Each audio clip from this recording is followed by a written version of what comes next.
Ladies and gentlemen, welcome to episode number 45 of the Developing Dads podcast. 45, Neil. We're almost at that full year. Yeah, straight into it. We just literally went into Riverside and no pleasantries. No pleasantries anymore. We don't need that anymore, Neil. You know, we can do the pleasantries on the podcast these days. But yes, we are on episode number 45. This one is going to be about how do you protect your kids? You know, they grow up and they do things and see things and say things and also experience things. But even when they don't grow up, when they're actually a baby and when they're wandering around like Olivia is now walking and all that kind of thing, you know, how much do you let her just fall over and get on with it? Or how much do you pick her up and give her a cuddle? I guess is kind of the things we're going to talk about in today's podcast. But we do actually start with pleasantry, though, don't we, Neil? Like this is the Developing Dads podcast. It's about, you know, conversation between two brothers and asking each other, you know, how you doing? And what have you been up to? I'm good. I'll say I'm good. I'll reframe that. I'm okay. I'm coming out of the midst of second COVID, and yeah. So last time we spoke was last Tuesday, so just over a week ago.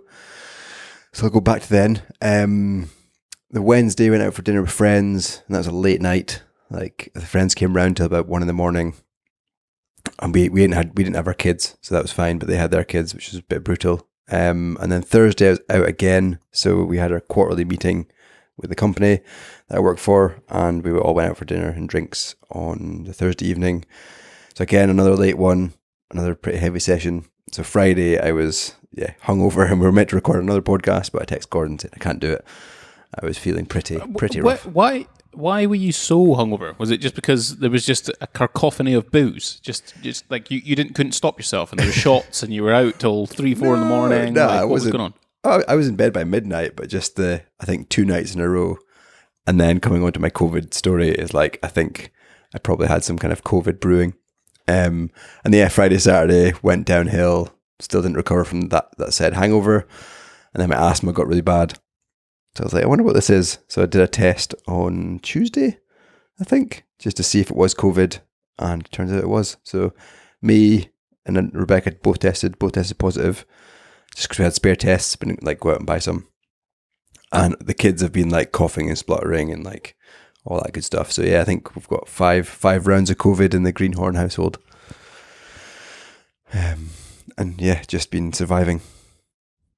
And yeah, that's it. That's my week. So it's just booze and COVID is basically what you're saying.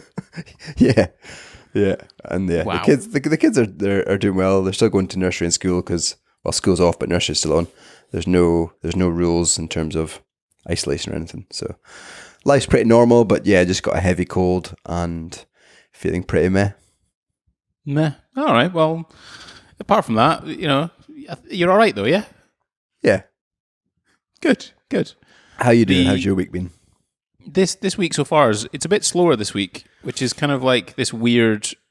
It's nice, like it's relief because I've got a bunch of editing and stuff to get on with and catching up, and then I've also got like I had Olivia today, and I've got other things to do, and I've got a shoot tomorrow. But there was only one shoot this week, so in-person thing. The rest of it's been editing and doing stuff, which feels kind of good as a freelancer. Like it's like, oh yeah, I get a bit of time relief. You know, I can chill out a little bit, and I can just focus on the editing stuff and even posting my own content.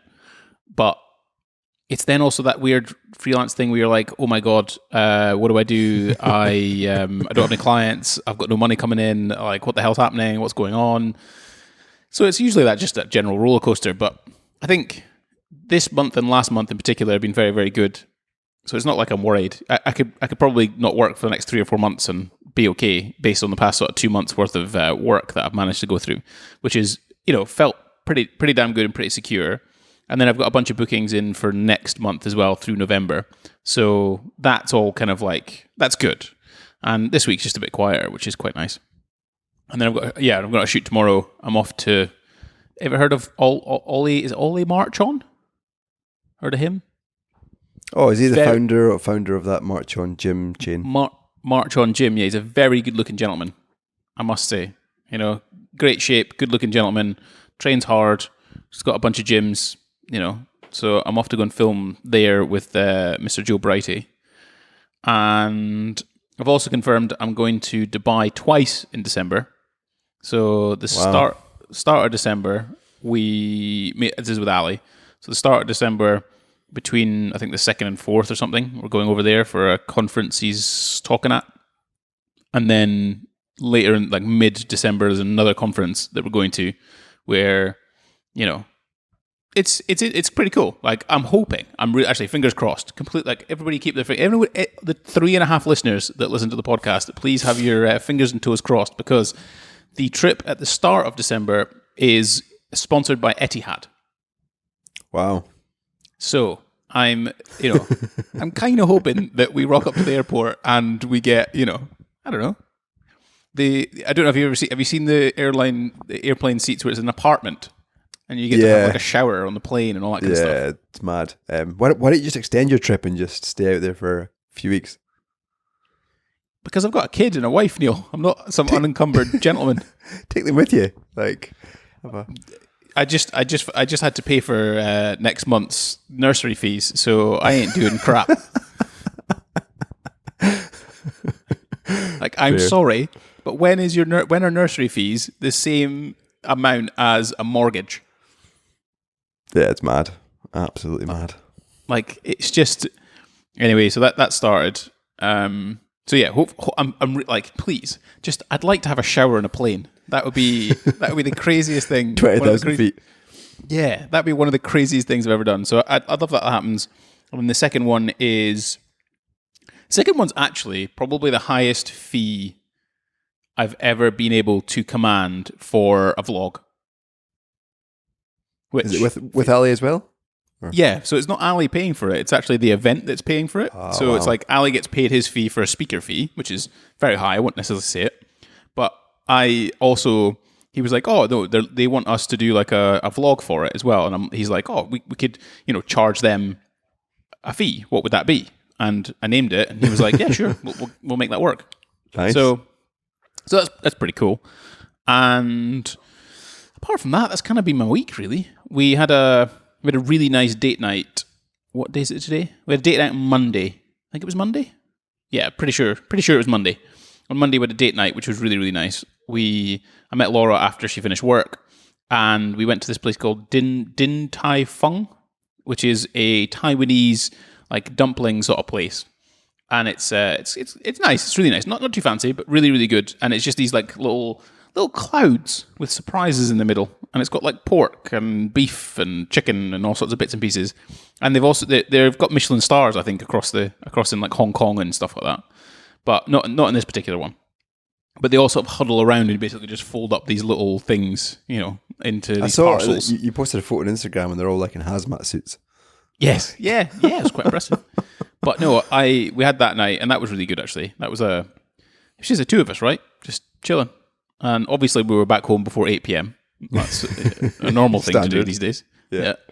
So yeah, it was just really nice. Like, just had a little date night, hung out, and we also actually went into London with Olivia on the Sunday. We went in just to go for just to chill out, go for dinner, go for lunch, just hang out together, have a little sort of walk around.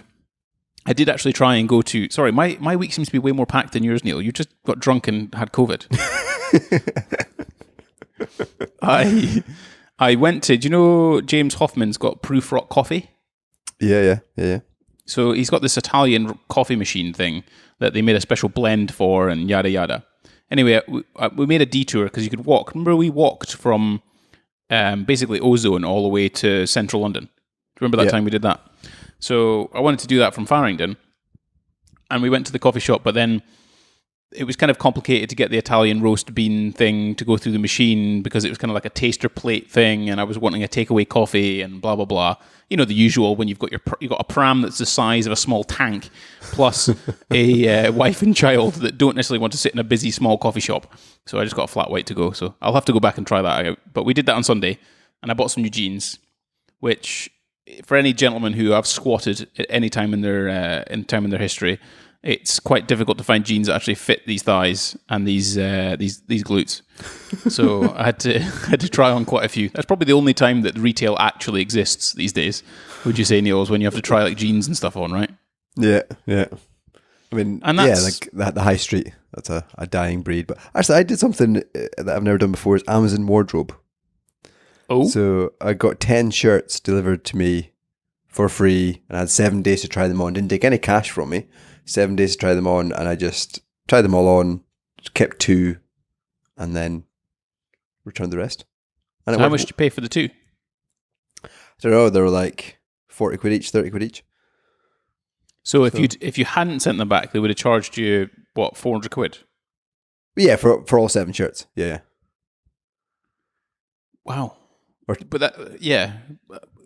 Isn't this like a good tactic to basically get people to not return that crap? Yeah, because you get 7 days, and if it gets to day 8, then they charge your credit card.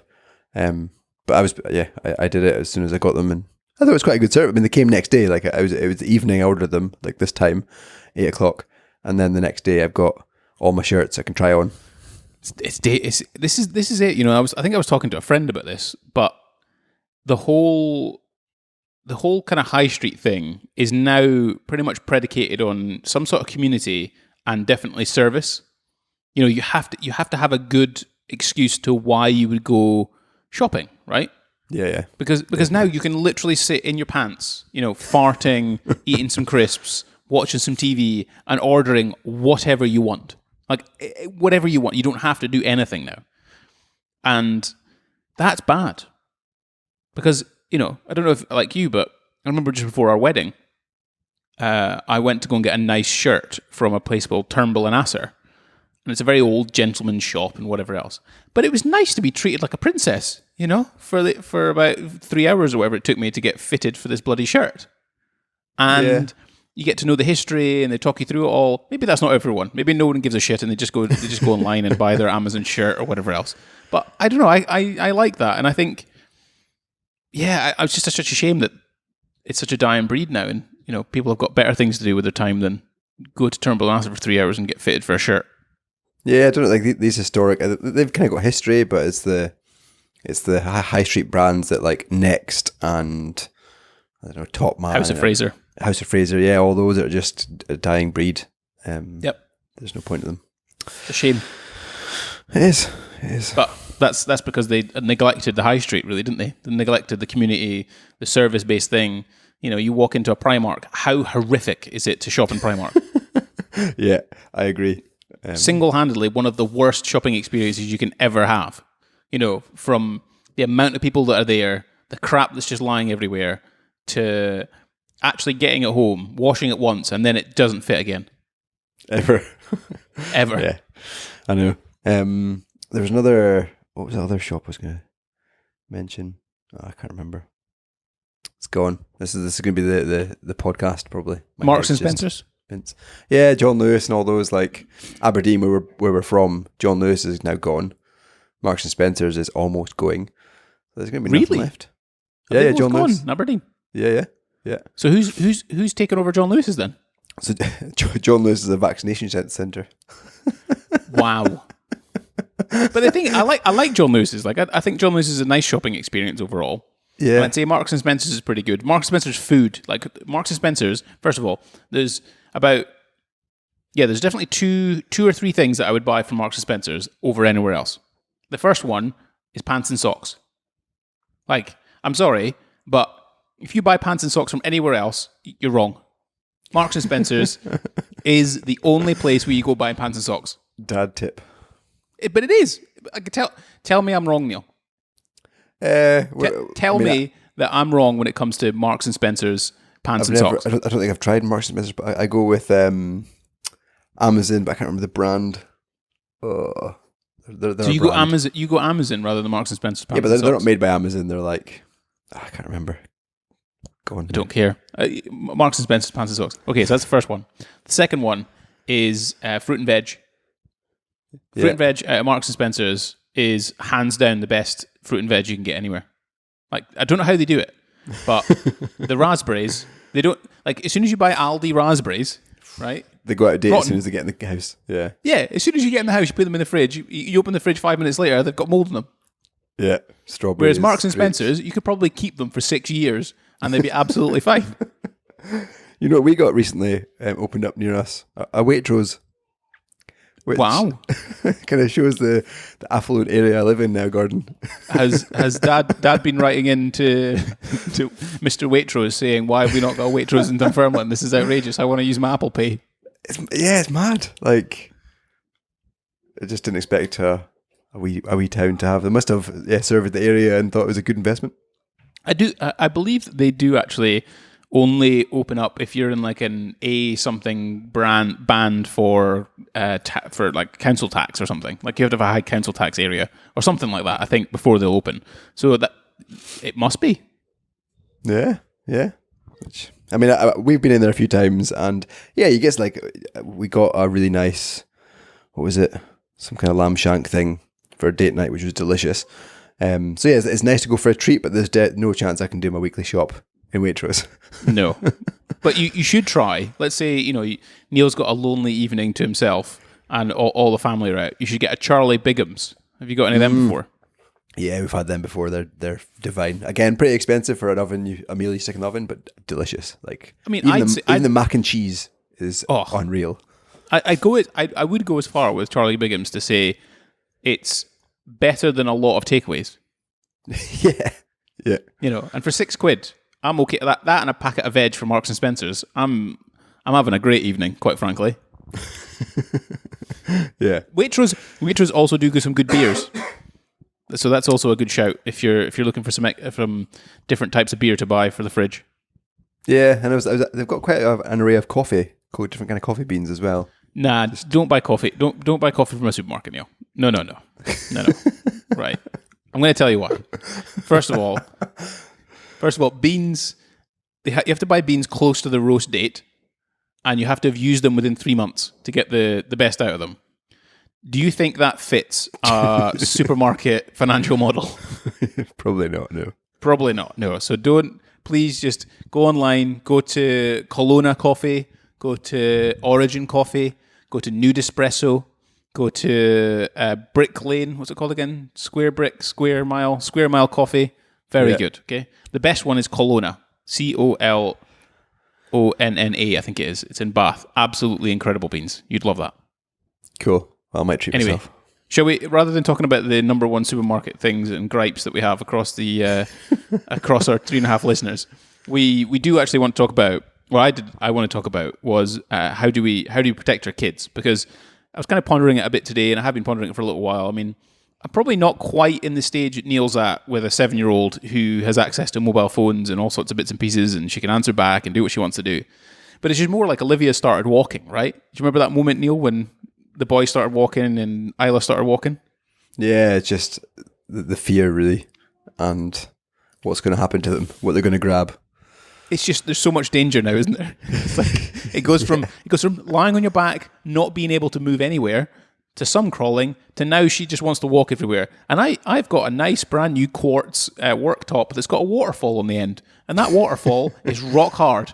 And if she headbutts that, she's going to hurt herself. So yeah, so that kind of drove, I guess, the potential of why.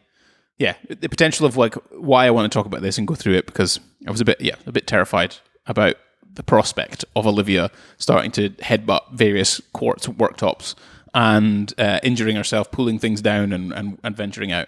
Yeah, I think. But then when they get to that kind of age of like grabbing things, I think that's one of the most scariest things, because you could have a really hot cup of coffee sitting on side, which it always sits there, but then as soon as your kid starts walking, that cup of coffee can be grabbed, and then you've got 3rd-degree burns, and the evening coffee shops and stuff. Like, there's just so much danger to look out for.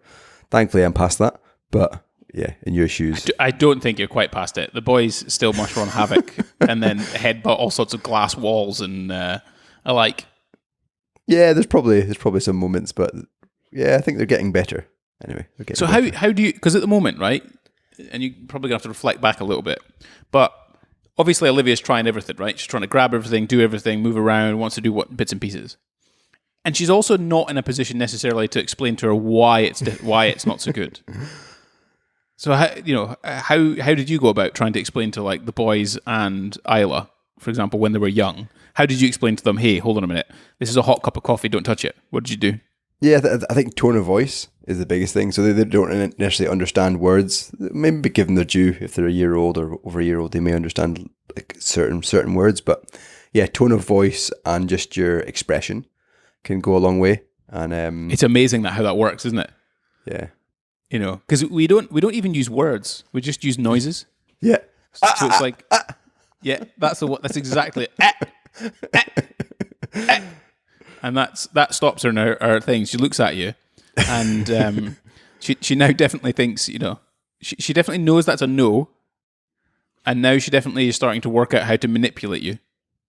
Where it's like she gives you the puppy eyes, doesn't she? And she rolls her lip, and you're like, nope, not having it. So so it starts there, I guess, and it's kind of like also explaining it to her things, saying things like, no, it's mummy's, no, it's daddy's, or it's like hot or ouchies. So we're starting to kind of go down that route, right? So, but then as she's got older, as she's starting to like learn to walk now, she falls over and she'll start crying. You know, and part of this like protecting your kids is also just letting them fail a little bit, right? Yeah. You know, because you don't, I don't want to be, I don't know how you think about it, but, or whether you do think about it, is I don't want to be that father that suddenly just jumps as soon as they think they're hurt. Because there's part of that as sometimes it might be attention, or sometimes it's actually they don't know the difference between something that's actually bad and something that's just kind of a bump, right? You know, we'd bang ourselves into a door and be like, yeah, whatever, it doesn't really matter. Or we might kind of like catch the end of your finger or something like that, right? But it's not bad. It's not, you're not going to end up in hospital. But you might know if you're in a car accident and half your leg's fallen off, you need to know that's not necessarily a good thing, right? So how did you do it? Because I'm trying to figure out, like, do I do the kind of dad thing and just be like, you're fine, don't worry about it, get up, or do I actually give her a cuddle? It's an interesting one because if I think about fast forwarding to my boys who are now 4.5, they're very different. So Ben and Lewis have very different, is it pain thresholds or sensitivity or whatever? They've been brought up the same, so obviously in the same household, but I find that if Lewis has a fall, he'll generally get up, dust himself off and be okay. If Ben has a fall, he'll be the one that cries despite, doesn't matter how big or small that fall was. So yeah, it's an interesting one. I mean, I'm trying to think back at how we parented. Did we leave them to kind of, I don't think we did. I think we were very much hands-on, and yeah, if they wanted consoled, I think there's a reason a kid is crying, and maybe a 12-month-old isn't quite able to articulate why they're crying. They've just got a fright or whatever, or attention. But I think we were always ones to kind of pick them up, give them a cuddle, say they're okay, and lead them on their way. But yeah, when they've grown up, they're different now. Yeah, I think Laura's obviously, she's the actual like empathetic and understanding one of the two of us, certainly more than I am. And you know, she will kind of jump to help quite quickly, especially especially sometimes, you know, if it's a particular noise as well.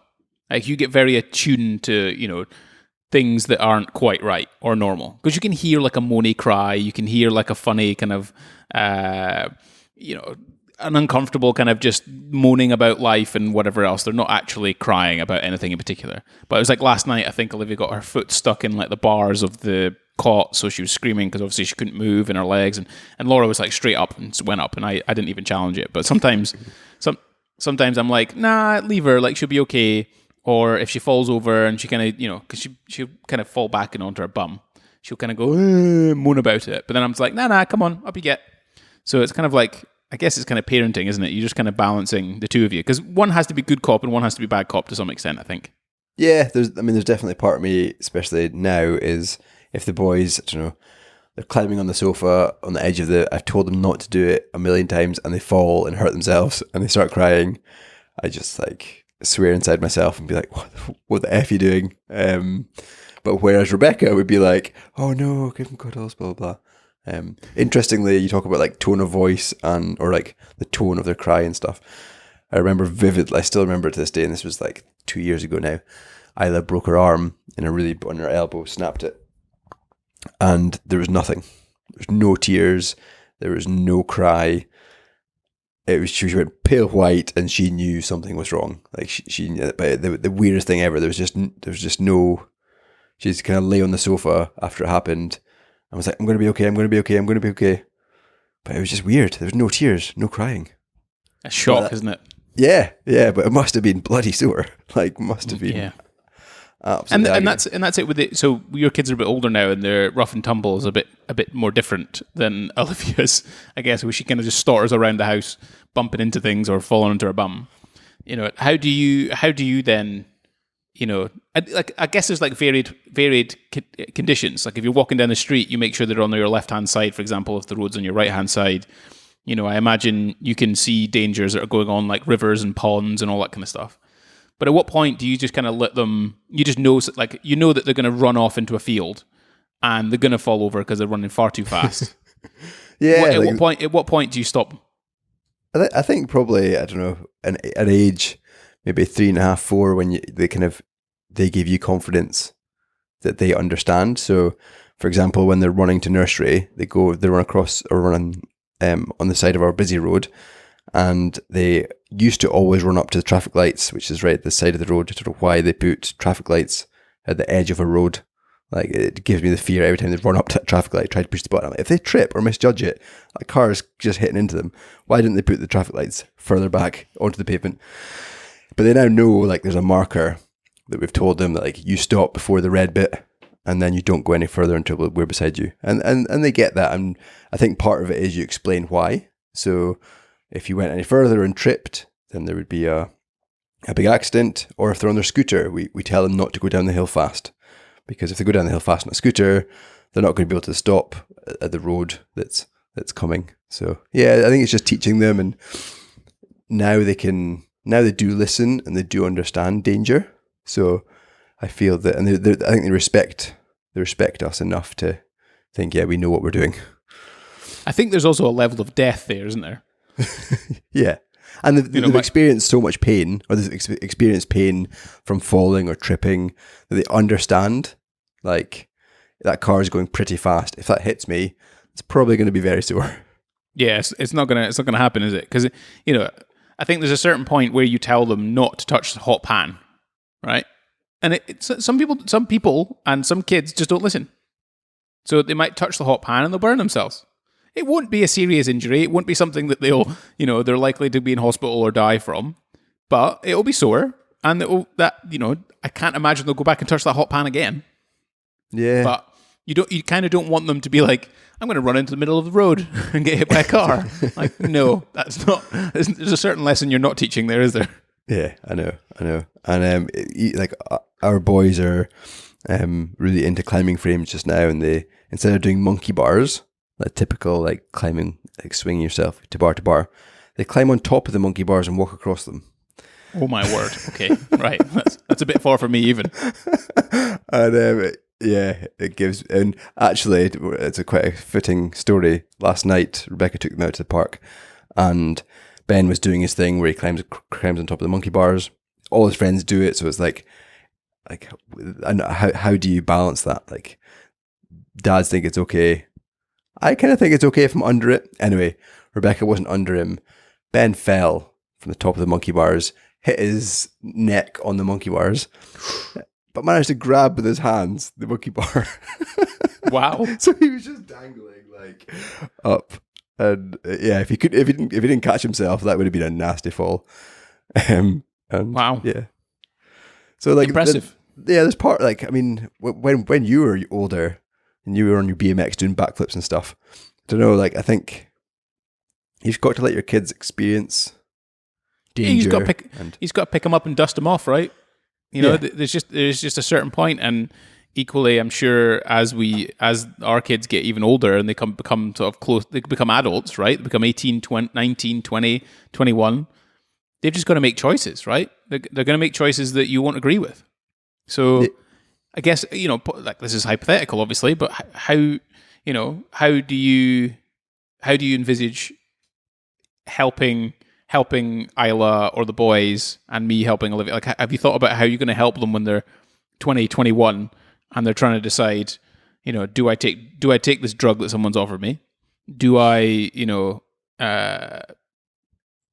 go off with this person that I've met? You know, how do you have those conversations? Like, have you thought about that? Because our generation of parents didn't really have those conversations with us, did they? Yeah, I think it's interesting and we're looking at the very kind of physical and the real life. And part of my notes, we spoke about the virtual stuff, but we can maybe do that in another episode. But one thing that I kind of live by is educate over dictate. So, and I've done this since the kids were tiny, is like explain to them why you don't like that. Explain to them what the consequences might be if you do that. And like with the boys, I don't necessarily say, no, don't do it. If they want to jump off the sofa, I will tell them, if you jump off the sofa, you might fall and you might hurt yourself. Sofa is a strange example because we're okay with it in our house, but our kids don't go to other people's houses and jump on sofas. But yeah, if they're doing something dangerous in the park, I kind of, obviously it's not going to be life or death, but I explain to them what the consequences may be if they fall. So yeah, I think just educating them, and if when but the thing is though, you're approaching this with the sight of you are the dictator here. Like, you are the adult. You're the one that's in control. And if you don't want them to do something, you can make them not do it, right? Yes, but I think... Okay. So if it's life or death, then I'm the dictator. But if it's going to be a small bump in the head... But you're still... Ultimately, across those examples you used, you're still in control. Like, ultimately, you are in control. I think my question was largely around the idea of when Isla is 20. Like, legally, she can do whatever she wants. Okay, she can go and drink alcohol. She can go and drive a car. She can go and she can't quite buy a shotgun though because she's not 21, which is kind of weird. She can get married. She can do all those make those kind of decisions. You know, so how are you thinking? Well, you know, I'm going to try and help her, protect her from any sort of decisions or choices or things that are probably not good for her. Yeah, I mean, it's having that open conversation and having that kind of dialogue with her, and I think so. Trust comes into it. And the book that I'm finished now, I mentioned that on the previous podcast, Rebecca and I are listening to it, called Unconditional Parenting.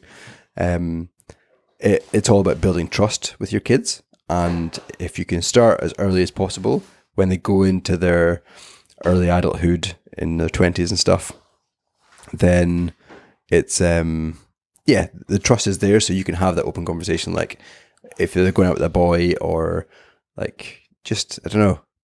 I feel like trust is a big thing. If you can nurture trust now in early 20s, then it'll help. Do you think you would give examples of times at which you've done what you think she's about to do that you felt were irresponsible? Yeah, because like drinking in the park when I was, 13, 14 years old is probably not the best thing to do. I still did it. I didn't necessarily know the dangers. They were never described to me. Yeah, I don't know. No, because it's not like mum and dad said to us, hey, we used to get really drunk when we were 14. We know what you're up to. Yeah, I know. And like, alcohol was quite Dad drank his homebrew beer all the time, but yeah, Laura's having a time of it, isn't she? Laura is really, like, this is live on the podcast. Laura's having a strop with me because I haven't put the stuff on the side. In the dishwasher, and I'd really appreciate it if you let me have my podcast, and then I'll do it when you're done. Wow, unbelievable! Having a domestic on the podcast. It's the first time we're having a domestic on the podcast. Laura can't just had a minute. Do you know what I mean? So yeah, if 3.5 listeners have got to this point, and you're a dad and you're a husband, I'm sure you do also leave your stuff on the side from a dishwasher.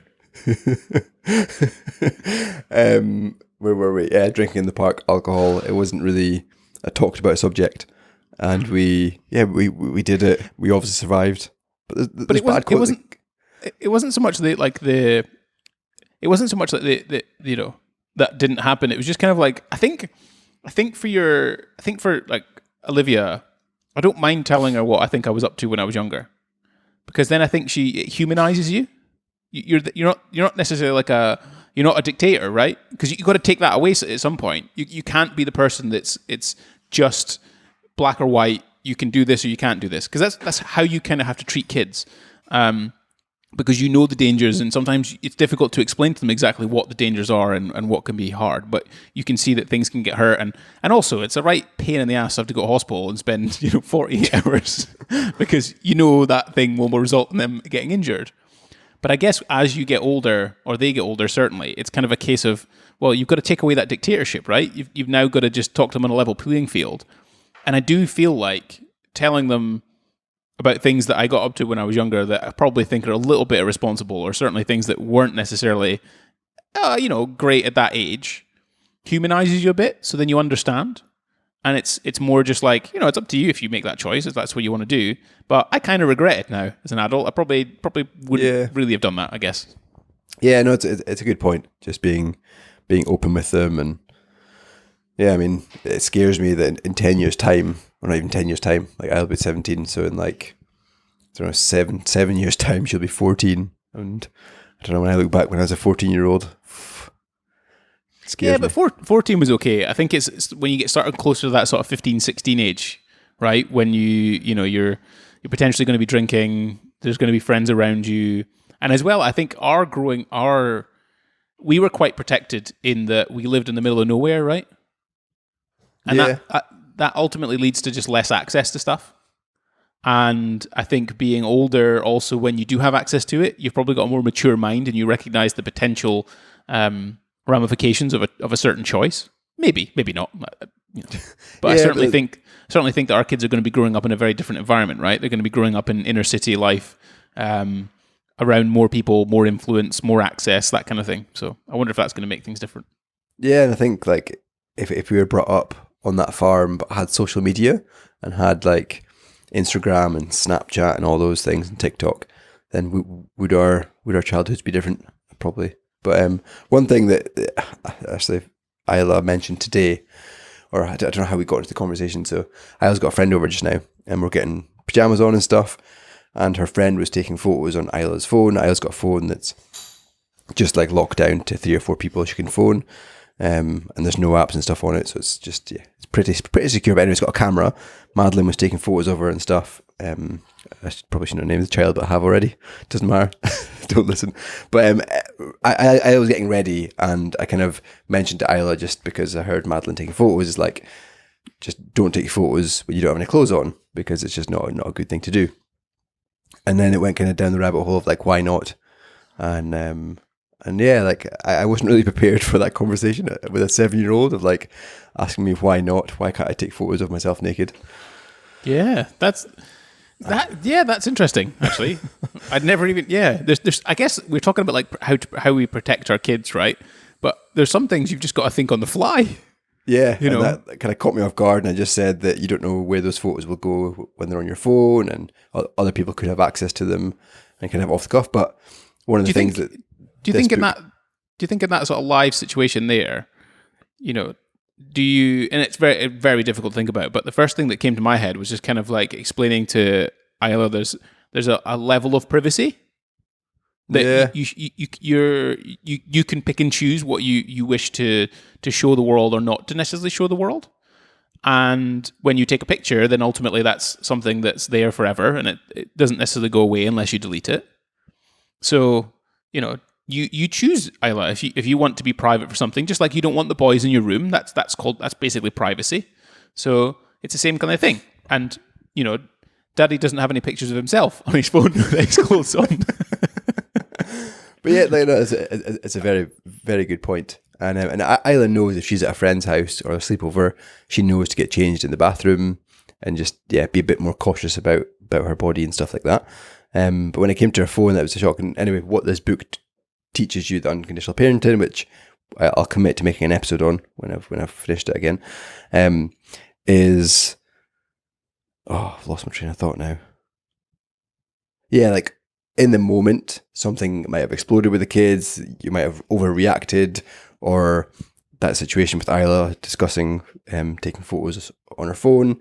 Like in the moment, I might not have said the right thing, but as long as you make a note of it on your phone to go back to that. So like, it's not too late for me to speak to her tomorrow and bring that up again and just say like what you just said about the whole privacy thing and that kind of thing. So yeah, it's just making a mental note of, in the moment, you may not have the best answer, but come back to it because it's pretty important. Do you ever worry about, the implications of being overprotective? A little bit. And this is, again, having an older child now who she has friends that are going out on the street themselves. Again, only 7.5. So whether you disagree or agree with it, she's around those kind of people. And we don't let Isla do that. Because, it gets dark at 6 o'clock at night now. And she's got friends going around. Anyway, that terrifies me. But there's part of me like, am I bubble wrapping my kids? But then when you speak to a lot of other dads, they all have the same feeling as like, no, they're way too young. So my kids aren't going out. There's a select few that their parents just are maybe a bit more disconnected and don't really care if they're out and about. And so like you get a kind of grasp of what the community are saying and what the community think. So that gives you the confidence that maybe you're not bubble wrapping your kids and overprotecting them because other dads feel the same. So I think there's a bit of a communication with people. Yeah, I think that's definitely because especially when you're trying to learn from. I think I'm getting at is that the rules and regulations to some extent that aren't necessarily set in law, they're more set in a level of morality, right? Societal norms, they change over decades, right? The things that we even do now are very different to the times when we were very young, right? And that evolves and it changes. And I think what you're saying there is quite interesting, whereas we wouldn't go to our parents necessarily to say, is it okay that my 8-year-old is running around outside at 1 o'clock in the morning, right? You would go to your peers, the individuals who have had children roughly the same time as you. They're experiencing the same thing within that kind of social norm aspect of things. And you're having those conversations with people that probably have a better answer for you, But then sometimes I guess we're also asking because we don't want to feel judged. like you're judging some parents who let their kids run around until 1 o'clock in the morning outside when they're 8 a.m., right? Yeah, and like when when Isla comes to me and says, why can't I go out? Or, I think she maybe done it once or twice and I explained to her that I don't feel comfortable with it. I don't think it's very safe for a 7-year-old to go out at this time of night when it's dark. And like, just explain to her why, not just shoot her down and say, no, you're not going out. The door's locked, blah, blah, blah. I think, having that dialogue is a big thing. And I think that helps Isla process it because I don't know, she wants to be safe. Like, I think kids want to feel safe and want to feel like they're in a safe place. And if I tell her that there's certain things that can happen, and if you're not quite prepared to navigate them when you're that age, then it's too late to be out. All right, Neil's put his foot down. Daddy Neil has said he's not going out too late. That's it. And then another interesting thing that I just thought of off the top of my head is Facebook obviously have these like community groups and stuff, and there's one for the area I live in, and like they're all parents are in them. You can actually do anonymous posts now. So like you could, if some dad advice for you, if you're in an area that you don't speak to other dads or you're new to the area, you could anonymously post and say like, look, I've got my daughter's friends are going out. They're 7 and 8 years old. What do other people think about that? And just kind of canvass the thoughts. Yeah, fair enough.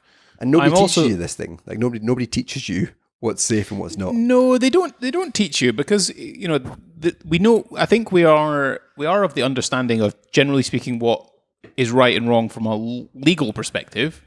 Generally speaking. We are probably at the outer edges of morality that kind of skirts the moral and ethics that skirt the idea of law, right? I think we understand that when it gets to that extreme where it's not illegal, but it's immoral. But it's that middle ground, right? Where you can just pick and choose what kind of parent you want to be, I guess. And it's like I said before, that judgment that can potentially come from parents whether on your behavior, that's what you're also seeking when you ask people questions. It's not just a case of, what is the social norm to be doing and what's the right thing, but also, are they going to judge me because I choose to do that? Because that's what happens, right? As parents, I think we go through that. I'm also curious about as our little Olivia's mind ages and her ambitions grow, obviously Daddy eats food with his knife, not just his fork, which is not a good thing because you can cut your tongue. You know, sometimes I hold knives wrong. Sometimes I, hold pans wrong. Sometimes I, do silly things, but I know I've made enough mistakes that it's not going to hurt me too much, right? Or unlikely to hurt me. But she'd be like, Daddy, why are you not doing it? And that's not very good leading by example, is it? So I'm curious how you skirt and navigate that, because you could do things that your kids couldn't do because you can foresee the dangers of it, which then allows you to be able to navigate those whilst still attempting something that's dangerous, right? Yeah, I mean, it's a fair challenge. I guess it's similar to like alcohol. Like, I wouldn't let my kid have beer, and they know why, because it's daddy's drink. Licking a knife when it's got peanut butter on it, I don't know. I think I'd probably let my kids now. I don't know. Is that a bad thing to do? Who knows? But yeah, that's a hard one. I guess like they know that I can handle hot water, so I can handle a boiling hot pan of pasta. So like they know there's definitely some kind of maturity to me. And again, I can't really remember when they're like 12, 18 months old. I think there's got to be something. There's got to be something in that physicality, though, right? Yeah, that's what I mean. Yeah, physicality, maturity. Yeah, I think there's probably definitely something in that. But I still, with the way I'm thinking about it there is, there's not really an answer to it, right? You shouldn't lick the knife when there's, peanut butter, right? You just shouldn't do that, regardless if you're 5 years old or 35 years old. Yeah, you shouldn't really. So I think, one of your points in our little notes thing actually holds pretty true, to be honest, that you should really lead by example. When you cross the road, you wait until the green man goes on. You open the doors for people, or you let people out before you go in. Like, all those kind of things are just kind of, they're just basically picking up on stuff that we shouldn't be doing. yeah. I mean, an example is just one that happens in our house quite a lot is like we've got a massive tub of peanut butter, which I'm sure most people do nowadays. And like, I'm bad for just like a teaspoon in with the peanut butter and a mouthful. And like, I think every adult does that, whether it's chocolate spread or anything like that. And like telling your kids, no, don't do that, and then they see you do it, it's hard. We've kind of relaxed a little bit, because what's the harm in them having a spoonful of peanut butter? Sure. But it's also that protecting thing that you go on. It's like waiting for the green man to cross. It's all those kind of things that we would easily take for granted as an adult, because we can judge car speed. We can probably cross roads a lot more safer. We can, juggle knives if we want to, and, we'll be absolutely fine. Well, some of us might be, some of us might not be. But that's part of it, right? And I think leading by example is that, yeah, you probably should be waiting for the green man, and you probably shouldn't be juggling knives, because you're gonna get hurt at some point, right? And that's got to be a big thing. But no, I was just curious about like how you navigate the idea of protecting your children versus wrapping them up in cotton wool, and how you sort of balance those two sort of things. I think it was a good discussion, and I think there's, like with anything to do with parenting, there's always a mixture of the good things to do and the bad things to do, and I think letting them fail and fall every so often is good for them, and letting them be a bit adventurous. So I notice a massive difference with Ben and Lewis compared to Isla. So Ben and Lewis are so adventurous in terms of climbing. They want to go to the highest climbing frame they can find. And yeah, I don't know if you're allowed to say this anymore, but boys are definitely more boisterous, from my experience. Like from Isla, looking at Isla and how she was kind of brought up and what her likes and dislikes. The boys just want to go, and there's part of me that just says, like, this is a safe area. We're in a play park. Worst that could happen is probably a broken arm, but they're not going to die. Yeah, let them loose. Probably a broken arm, but not going to die. Yeah. Yeah, I am curious about that. The Isla's also by nature is quite a bit more timid than, say, the two of them. They'll just kind of like throw themselves around and go crazy. So I do wonder how Olivia gets on, because she does do that. Like, she will, but she definitely will sort of wait for me to go before she goes. And even at this young age, I can see there's a bit of there's not like a kind of a, let's just front flip down this slide immediately. She'll kind of... Yeah. Yeah, no, yeah, she looks to you for kind of that safety aspect. But an interesting one, kind of, Gordon's just disappeared. Hopefully he'll come back in a second. Oh, He's back. You mentioned like wrapping up in cotton wool. There's quite a good barometer of how people parent when you see. So there's three safety measures to riding a bicycle. There's no helmet, there's helmet, and there's elbow pads and knee pads, and a helmet. And like you see, like some parents, I see like kids are just have no helmet on. They've never worn helmets. I'm like, what are you doing? Like the kids are going down fast hills on their bike. Like it's mad. My kids all wear helmets, but no knee pads or elbow pads. But then I always got friends. The boys have got friends who their parents just cover them in body armor to go on their bike. So yeah, it's an interesting visual aspect of like. But there's also a psychological thing there. There's a guy called Ben Goldacre who wrote a book called Bad Science, and it discusses the idea of wearing a helmet when you cycle. Should you wear one? And the discussion largely revolves around this, where if you don't wear a helmet when you cycle, do cars give you more space to pass you? Do they drive a little bit slower around you? Because of the ramifications that could happen if you fall off that bike, you could potentially die, right? So drivers and other people don't necessarily want to be accused of that or basically causing that. So they'll give you more space and whatever else drives slower around you. If you wear a helmet, and then when you don't wear a helmet, do you take more care about what you're doing? Do you don't go quite as fast? Do you cycle with a bit more care and attention of what's going on around you? Because there's ultimately a risk there because you don't have a helmet on, right? Then equally, on the other side, there is, if you wear a helmet, do drivers think you're safer because you've got a helmet on? So they'll drive closer to you, faster to you, take less care on it. And equally, your own mind on that will be, do I take more risks? Do I go faster because I'm wearing a helmet? There's all these kind of things, which it's just kind of like you do what you want, right? You measure your own risk in your own sort of fashion. It's the same thing when it comes to being a parent, really. You can cover them in body armor and send them out there. But at the same time, there's probably potentially ramifications for that as well. Maybe they're far more fearless when they shouldn't be. They should start to really sort of think about, is this an appropriate level of safety? And am I taking the precautions to look after myself rather than just sort of covering myself in armor to then run at a truck, right? Something's going to win at some point. Yeah, it's a very interesting perspective.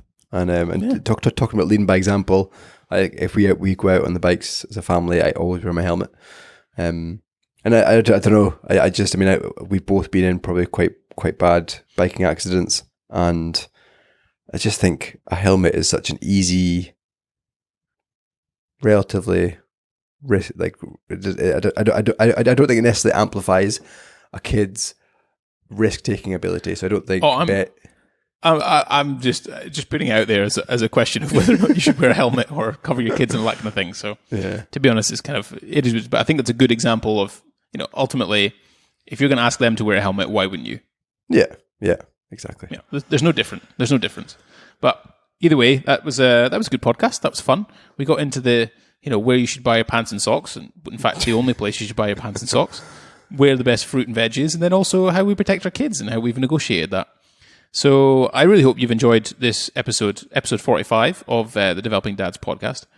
As always, we are across the usual things. We've got Instagram. Neil's actually posting some reels now. Unbelievable, Jeff. Yep, you should go and check them out.